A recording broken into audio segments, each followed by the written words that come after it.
How to check how many friends you have on Snapchat. So all you have to do is go here directly to your Snapchat application and it will lead you here to your camera section.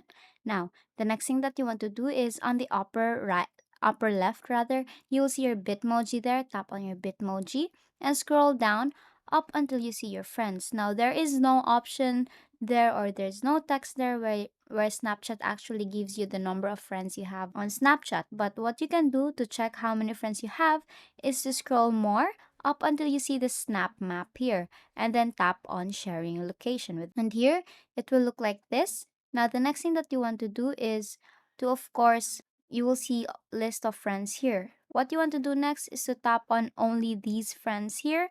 Now if you tap on that, you will see all the list of your friends there. Then what you can do is to just tap on select all, and here, if you tap on view more, you have now selected everyone, right? Tap on save here. And if you go back here, you will see sharing your location with 28 friends.